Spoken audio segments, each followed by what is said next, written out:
In This Week in Military History, we explore the Battle of Eniwetok in 1944, part of the United States island hopping strategy during World War II. In early February 1944, Admiral Chester W. Nimitz flew from Pearl Harbor to the recently captured Kwajalein Atoll, one of the Marshal Islands, to meet with his top commanders to plan the attack against Eniwetok Atoll. By taking Eniwetok Island, the Allies would have an airfield and harbour to support attacks against the next stronghold, the Mariana Islands.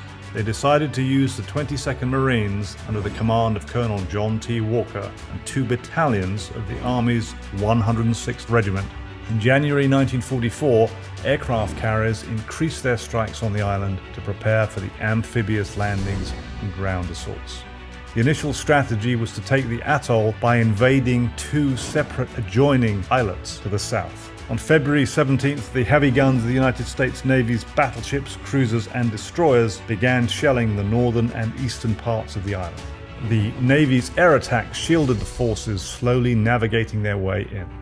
On the morning of February 18th, the 1st and 2nd Battalions of the 22nd Marines landed. The American bombing toppled trees and obscured the spider holes in which the Japanese were hiding.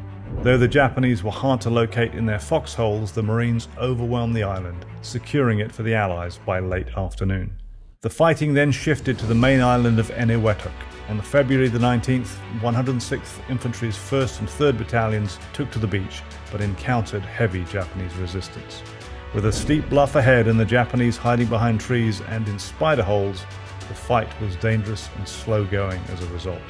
Reinforcements from the 3rd Battalion of the 22nd Marines helped to secure the southern part of the island. Despite these Japanese holdouts, the island was secured by February 24th. The American victory, however, came at a steep cost to the Japanese. Roughly 3,400 Japanese were killed, wounded or captured, while American forces suffered 350 dead and 800 wounded.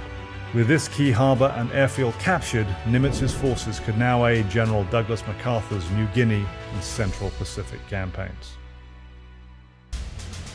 Join us next time for another segment of This Week in Military History with the Pritzker Military Museum and Library.